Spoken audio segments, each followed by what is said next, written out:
Welcome to Akshara TV news bulletin. ముందుగా headlines. Warangal police commissionerate నూతన police కమిషనర్గా పదవి బాధ్యతలు చేపట్టిన సన్ప్రీత్ సింగ్.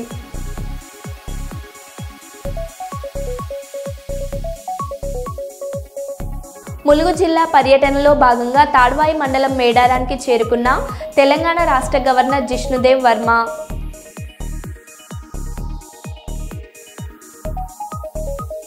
కొమ్మాల శ్రీ లక్ష్మీ నరసింహస్వామి బ్రహ్మోత్సవాలలో పాల్గొన్న MLA Shri Revuri Prakash Reddy.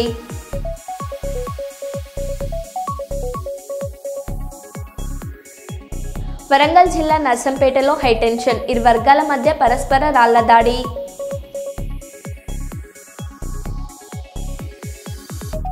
Ramagundam police commissionerate నూతన కమిషనర్గా అంబర్ కిషోర్ జూ ఐపీఎస్.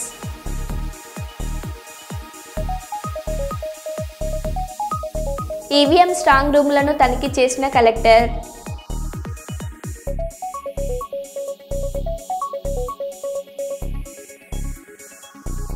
ఇక వివరాల్లోకి వెళ్తే, ఒకే దేవుడు ఒకే దేశం అను మూల సిద్ధాంతంతో మనుజ్యోతి ఆశ్రమం వారు రూపొందించిన ఓంకార స్వరూప్ శ్రీ లహరి కృష్ణ అమృత్ గీతాయన్ హిందీ ఆధ్యాత్మిక పాటల ఆల్బమ్ను హైదరాబాద్లోని బంజారా హిల్స్లో గల సేవాలాల్ బంజారా భవన్లో రిటైర్డ్ ఐపీఎస్ అధికారి శ్రీరామ్ తివారీ అధ్యక్షతన ఆడియో రిలీజ్ కార్యక్రమం జరిగింది. ఇట్టి కార్యక్రమానికి ముఖ్య అతిథులుగా డాక్టర్ శ్రీమతి అహిల్య మిశ్రా, గజల్ శ్రీనివాస్ పాల్గొన్నారు. ఈ కార్యక్రమాన్ని ఉద్దేశించి మనుజ్యోతి ఆశ్రమ అధ్యక్షులు ఉపాస్ నవరాజా మాట్లాడుతూ, ఈ యాంత్రిక జీవన ప్రయాణంలో ఈ పాటలు జనులందరికీ చాలా ప్రయోజనకరంగా ఉంటాయని, ఇంకా మానవాళికి వెలుగుగా మనుజ్యోతి ఆశ్రమం పనిచేస్తుందని, అందరూ సమైక్యతతో ఒకే భగవంతుని గ్రహించి దాని అందు ఐక్యపడాలని సభను ఉద్దేశించి అన్నారు. ఈ కార్యక్రమంలో Hyderabad assistant collector P Kadiravan, గాయకులు శ్రీకాంత్ కృష్ణ, ప్రసన్న జోషి, రాజ్యలక్ష్మి, సంజయ్ మరియు తెలంగాణ, ఆంధ్రప్రదేశ్, ఒరిస్సా, ఢిల్లీ, బిలాయి మరియు ఇతర రాష్ట్రాల నుండి కూడా భక్తులు పాల్గొన్నారు.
రామగుండం పోలీస్ కమిషనరేట్ నూతన కమిషనర్గా అంబర్ కిషోర్ జూ ఐపీఎస్ డీఐజీ ఈరోజు బాధ్యతలు స్వీకరించారు. ప్రభుత్వ ఉత్తర్వుల మేరకు రామగుండం పోలీస్ కమిషనరేట్ కమిషనర్గా బాధ్యతలు చేపట్టిన Amber Kishore Jha IPS DIG police commissionerate చేరుకుని సాయుధ పోలీసుల వందనం స్వీకరించారు. అనంతరం పోలీస్ కమిషనరేట్ కార్యాలయంకు చేరుకున్న నూతన police commissioner M Srinivas IPS IG గారి నుండి బాధ్యతలు స్వీకరించారు. ఈ సందర్భంగా Mancherial DCP A Bhaskar IPS, Peddapalli DCP Karunakar మరియు పోలీస్ కమిషనరేట్కు చెందిన ఇతర పోలీస్ అధికారులు నూతన పోలీస్ కమిషనర్ అంబర్ కిషోర్ జూని మర్యాదపూర్వకంగా కలుసుకొని పుష్పగుచ్చాలను అందజేసి అభినందనలు తెలియజేశారు. నూతన సిపిని మర్యాదపూర్వకంగా additional DCP admin C Raju, Mancherial DCP A Bhaskar IPS, Peddapalli DCP P Karunakar, Peddapalli Mancherial zone ఏసీపీలు, ఇన్స్పెక్టర్లు, ఏఆర్ ఏసీపీలు, ఆర్ఐలు, ఇతర విభాగాలకు చెందిన అధికారులు, సిబ్బంది ఉన్నారు.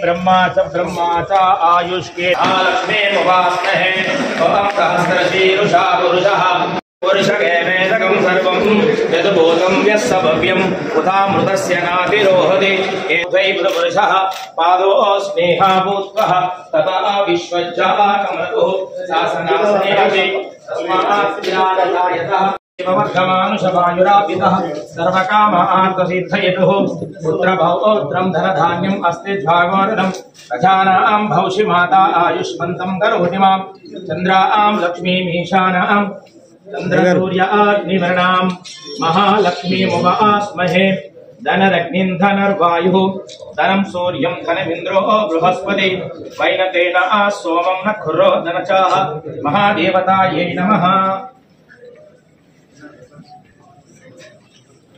ब्रह्मा च आयुष्कीर्तिं ददातुने क्षुत्रिबालाभ्यो नमस्तु अग्निर्वसुधुर्भव आयित्येजो भव विष्णुर्श्रीमान् भव पुत्रैः पौत्रैः श्रीवद्दतां दीर्घमायुः चन्द्रकलां च मङ्गलं च सुमङ्गलं च दीर्घबुद्धे बुधशनि शान्तं च राहुराजन्ता केतूनां प्रबलगं सहस्रकामो भवतां भवतु दीर्घमायुरस्तु। ॐ देवस्य गृहे मुनयो मुनयो असेजमानस्य उन्नतोन्नतमदा प्राप्तिरस्तु।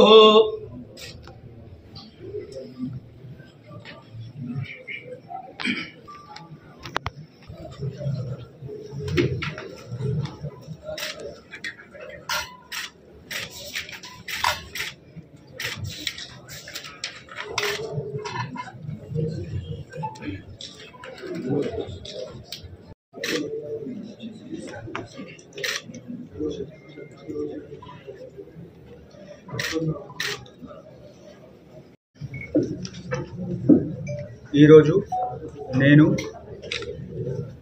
సిపి వరంగల్ సిపి రామగుండంగా పదవి గ్రహణ చేశాము. రామగుండం పోలీస్ కమిషనరేట్లో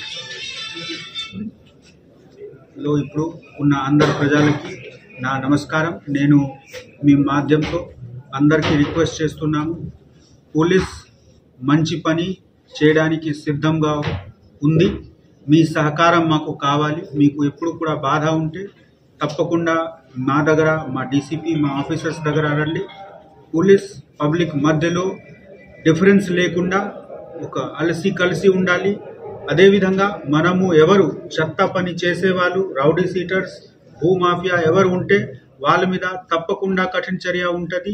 ఎట్టి పరిస్థితిలో కామన్ మ్యాన్కి న్యాయం దొరుకుతుంది. చెత్త పని చేసేవాళ్ళు వాళ్ళకి తప్పకుండా జైల్లో పంపడానికి మేము సిద్ధంగా ఉన్నాము. Thank you.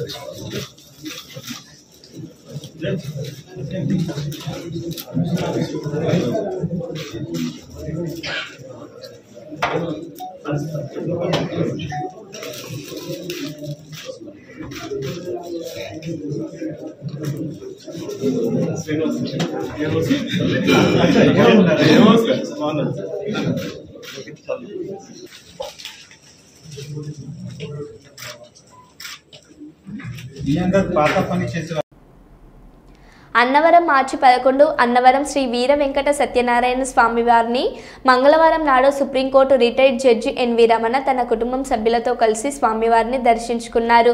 ముందుగా ఆయనకు ఆలయ మర్యాదలతో పూర్ణకుంభ స్వాగతం పలికారు. అనంతరం స్వామివారి వ్రతాన్ని ఆచరించి ప్రత్యేక పూజలు నిర్వహించుకున్నారు. పండితులు ఆశీర్వచనం అందించగా దేవస్థానం ఈవో సత్యదేవుని చిత్రపటానికి ప్రసాదాన్ని అందించారు. Brahmano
ములుగు జిల్లా పర్యటనలో భాగంగా తాడ్వాయి మండలం మేడారానికి చేరుకున్న తెలంగాణ రాష్ట్ర గవర్నర్ జిష్ణుదేవ్ వర్మ డోల్ వాయిద్యాలతో స్వాగతం పలికిన మేడారం ఆలయ పూజారులు అధికారులు.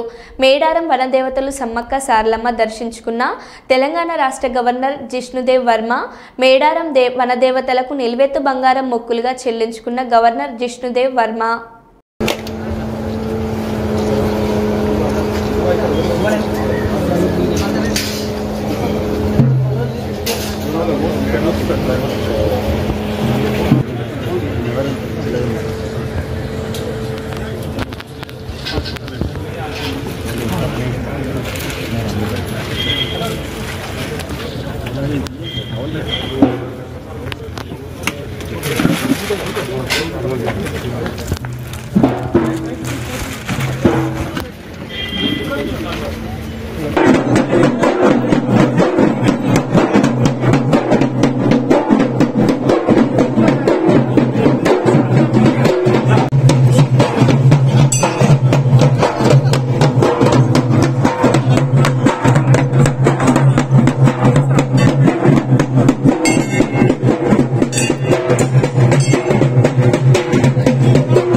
क्या इतिहास है जो फोटो मदर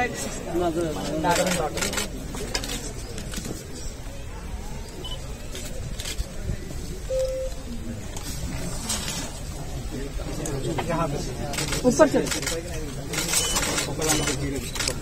सब గోదావరి కని లక్ష్మీనగర్లో సింగరేణికి సంబంధించిన 15 కోట్ల నిధులతో షాపింగ్ కాంప్లెక్స్ నిర్మాణం చేపడుతున్నామని రామగుండం ఎమ్మెల్యే రాజ్ ఠాకూర్ మక్కన్ సింగ్ తెలిపారు. ఈ మేరకు షాపింగ్ కాంప్లెక్స్ నిర్మాణానికి సంబంధించిన పనులను ఆయన ప్రారంభించారు. అనంతరం ఎమ్మెల్యే మాట్లాడుతూ బొందలగడ్డలా మారుతున్న పారిశ్రామిక ప్రాంతాన్ని ప్రభుత్వం సింగరేణి యాజమాన్యం సహకారంతో అభివృద్ధి చేస్తున్నామని తెలిపారు. ఇదే క్రమంలో CM Revanth Reddy deputy CM బట్టి విక్రమార్కలతో కలిసి వారి సలహాలతో నగరాన్ని పునర్నిర్మిస్తున్నామని అన్నారు. అభివృద్ధి విషయంలో ఎక్కడా ఎవరిని ఇబ్బందులు పెట్టడం లేదని, అంతేకాకుండా అర్హత కలిగిన స్థానిక నిరుద్యోగులకు ఉపాధి అవకాశాలు కల్పిస్తున్నామన్నారు.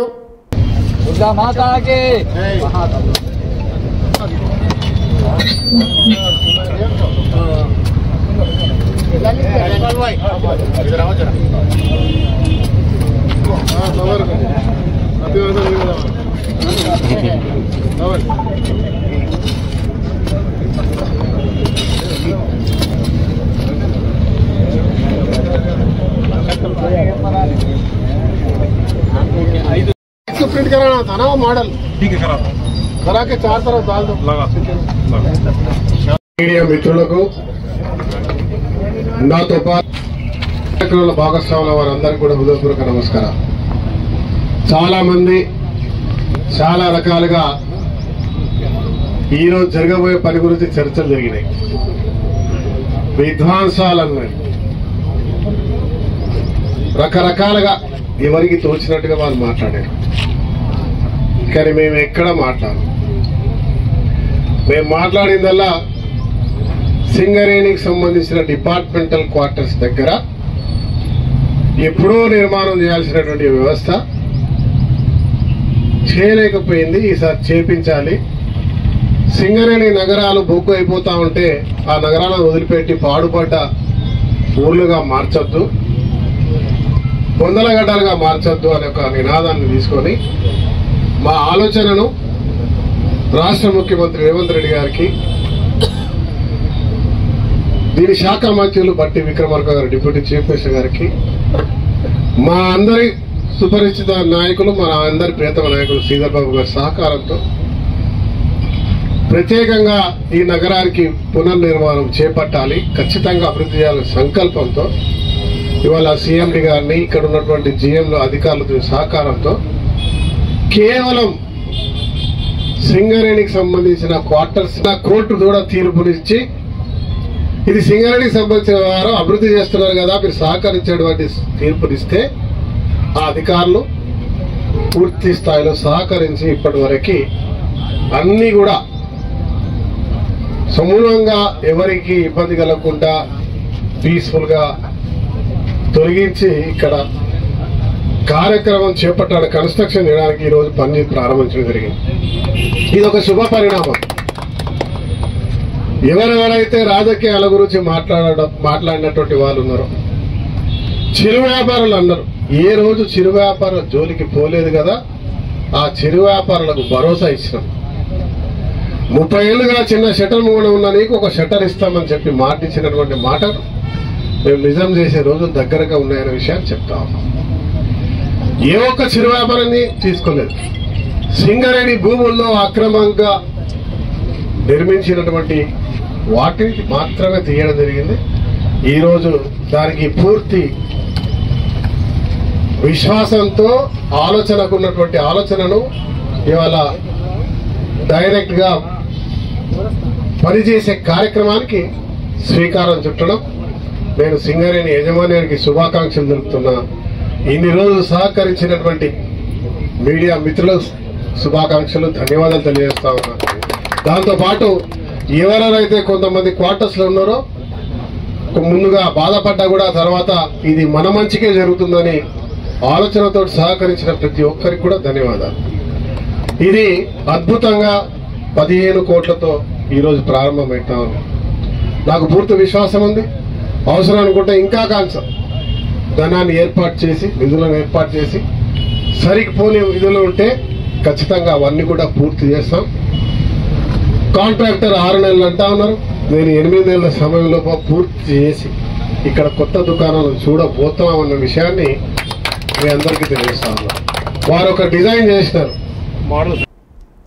ఒక మహిళా డాక్టర్ నిర్లక్ష్యంతో నిండు గర్భిణి మహిళ మృతి చెందిన సంఘటన వరంగల్ జిల్లాలో చోటు చేసుకుంది.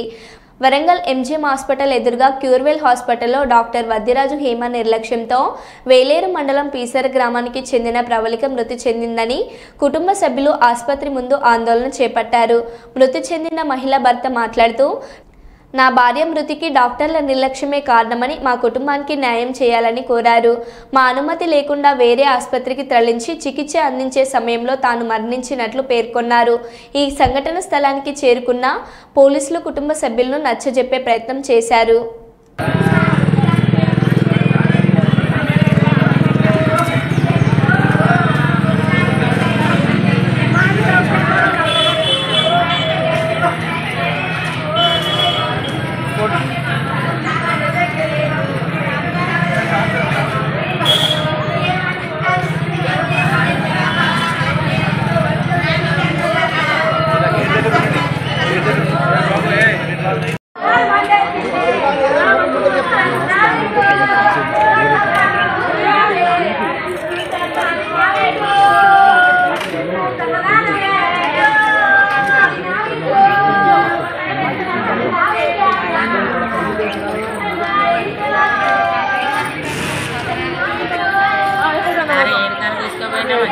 ఏమైనా ప్రాబ్లం ఉన్నా చెప్పినా అయిపోదు.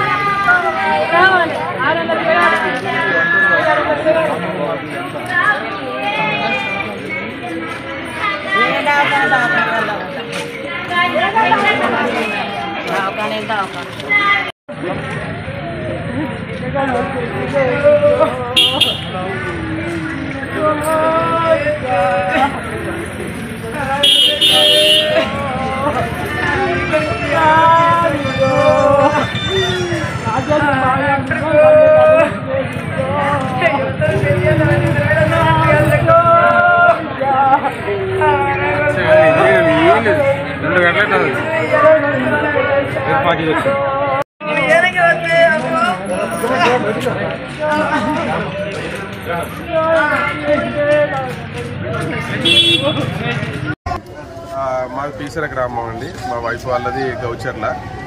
ఆమెకు సెకండ్ కన్సీవ్ ఇది. ఫస్ట్ వచ్చేసి సీకేఎంలో గవర్నమెంట్ హాస్పిటల్లో సిజేరియన్ అయింది. అప్పటి నుంచి ఇప్పటివరకు ఆమెకి ఏం డిస్టర్బెన్స్ ఏం కాలేదు. 5 years అవుతుంది. మళ్ళీ సెకండ్ కాన్పు ఫస్ట్ మంత్ నుంచి ఇదే హాస్పిటల్లో చూపిస్తున్నారు. వాళ్ళ పేరెంట్స్ చూపించారు, నేను కూడా వచ్చాను మొన్నటిదాకా. మేడం నాతోటి నో ప్రాబ్లం రాజు, బేబీ చాలా గ్రోత్ మంచిగా ఉంది, చాలా బాగుంది, మీరు మార్చి 10 వచ్చి ఆపరేషన్ చేయించుకోండి అని చెప్పారు. సరే అని చెప్పేసి మేము 9వ తారీఖు తీసుకొచ్చి నైట్ అడ్మిట్ చేశాము. వాళ్ళు టెస్టులన్నీ చేసి మార్నింగ్ ఉదయం 10 గంటలకు ఆపరేషన్ చేశారు. ఆపరేషన్ చేసి బేబీని బయటికి తీశారు. బేబీని బయటికి తీసిన తర్వాత నన్ను లోపలికి పిలిచి, మీరు అప్పుడు సీకేఎంలో చేసుకున్న ఆపరేషన్ కొంచెం అది ఎఫెక్ట్ అవుతుంది, ఆ పేగులన్నీ మాకు దొరకట్లేదు, కరెక్ట్ దొరకట్లేదు పేగులు అంటే, మేడం మీరు ఏదైనా చేసినా భార్యను బతికించండి, మంచిగా చూడండి అంటే, సరే రాజు ఓకే ఏం పర్లేదని చెప్పారు. మళ్ళీ ఆమెను తీసుకొచ్చి జనరల్ వార్డులో వేసిన తర్వాత 11 గంటల నుంచి 2 గంటల వరకు ఎటువంటి ప్రాబ్లం లేదు. 2 గంటల ప్రాంతంలో సుమారుగా మేము మా బాంబార్ది బయటికి పోతే మాకు ఫోన్ చేసి ఇట్లా బ్లడ్ కావాలని చెప్పేసి సడన్గా వస్తే ఇక హాస్పిటల్ మొత్తము ఇట్లా మా కళ్ళలో అందరూ స్టాఫ్ అందరు కలిసి మొత్తం ఆగమాగం చేస్తున్నారు. ఇదేంది ఇట్లా చేస్తున్నారని మేము ఆలోచించే లోపే 8 బాటిల్ కావాలి, 10 బాటిల్ కావాలని చెప్పేసి ఒకటేసారి ఆర్డర్ ఇచ్చారు. ఇంత ఒక మనిషికి ఇంత మోతాదులో రక్తం ఎందుకని మేము కూడా ఆలోచించాము. కానీ మా భార్య నా పార్యపాలన ముఖ్యం కాబట్టి నేను డబ్బుల గురించి కానీ దేని గురించి ఆలోచించకుండా బ్యాక్ టు బ్యాక్ వాళ్ళు అడిగిన రక్తం ఇస్తూనే ఉన్నాను. ఆల్మోస్ట్ ఒక FTT ప్లస్ బ్లడ్ మొత్తం అన్నీ కలిపి ఒక 15 మోతాదులో ఇచ్చిన తర్వాత మేడము ఆపరేషన్ థియేటర్లో ఉండి వేరే ఒక సబార్డినేట్ తోటి నాకు ఫోన్ చేపించి, రాజు ఈమె సిచ్యువేషన్ ఇంకా చాలా సివియర్గా ఉంది, ఒకవేళ కనుక ఇప్పుడు గర్భసంచి తీసేయకపోతే ఇంకా ప్రాణానికే ప్రధానమతం వస్తే, ఓకే మేడం ఇట్లా నాకు ఒక బాబు ఒక పాప ఫ్యామిలీ సెట్ అయిపోయింది, ఫ్యామిలీ ప్లానింగ్ గర్భసంచి తీసేయండి అని చెప్పాను. ఒక నో అబ్జెక్షన్ మీద సైన్ పెట్టించుకున్నారు. సరే పెట్టేస్తాను, నాకేం ప్రాబ్లం లేదని చెప్పేసి పెట్టాను. మళ్ళీ ఒక 1/2 hour 45 minutes టైం తర్వాత ఆ సార్ వచ్చేసి, రాజు అంతా అయిపోయింది, క్లీన్ చేశాము, నీట్గా చేశాము, అంతా అయిపోయింది అని చెప్పి ఆ అమ్మాయిని బయటికి తీసుకొచ్చి మళ్ళీ నార్మల్ వార్డులో వేసి మళ్ళీ ఏదో ఆమెకు ఎక్విప్మెంట్స్ అన్నీ చేశారు. మళ్ళీ నన్ను మా అమ్మను అర్ధగంట తర్వాత లోపలికి పిలిచి, మాకేం అర్థమవుతలేదు, అసలు ఆమెకు మొస ఎందుకు వస్తుందో మాకు అర్థమవుతలేదు, అమ్మాయికి మొస వస్తుంది, శ్వాస సరిగా ఆడట్లేదు, మేము ఒక పైప్ పెట్టాము ఇప్పుడు దాన్ని చూద్దాము అన్నారు. అయితే నేను అన్నాను మరి ఏం చేద్దాం మేడం, ఫర్దర్గా ఏం చేద్దామంటే మ్యాక్స్ కేర్ హాస్పిటల్లో తీసుకుపోరు, మ్యాక్స్ కేర్లో అడ్వాన్స్ ఎక్విప్మెంట్స్ ఉంటాయి, అందులో మీరు చేయించుకోవచ్చు అని చెప్పారు. చెప్పిన కదా ఓకే సార్ మీరు తీసుకురాదండి, నేను కూడా వస్తాను అంబులెన్స్లో అని చెప్పారు. సార్ కూడా ఒకరు వస్తారు మీ వెంట అని చెప్పారు.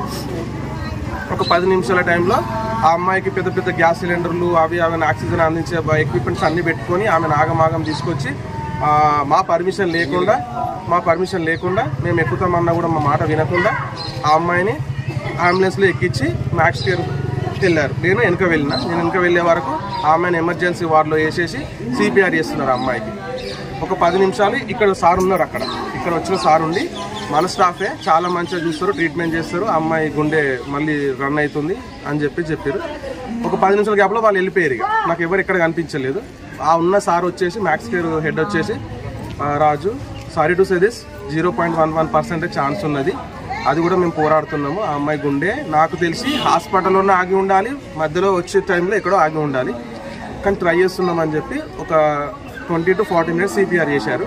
CPR చేసేసి హోప్లెస్ అని చెప్పారు. హోప్లెస్ అయిపోయింది, ఆ అమ్మాయి గుండె రికవరీ కాదని చెప్పేసి ఉన్న ఎక్విప్మెంట్స్ అన్ని రిమూవ్ చేశారు, బాడీ అక్కడ పెట్టేసి చేసి ఇందులో మా విలేజ్ వాళ్ళు వచ్చి నాకు సపోర్ట్గా మాట్లాడి బాడీ ఇక్కడే ఉంచండి, మేము అక్కడే హాస్పిటల్కి వెళ్ళి మేము మాట్లాడుకుంటాము వాళ్ళతో అనే వరకు మేము ఎంటర్ ఇచ్చే వరకే మరి పోలీసులు ఇక్కడికి ఎందుకు వచ్చారు, మరి ఇక్కడ ఎందుకున్నారు, వాళ్ళ తప్పు ఏం లేనప్పుడు మరి ఇక్కడికి పోలీసులు ఎందుకు పిలిపించుకున్నారో మాకు తెలియదు.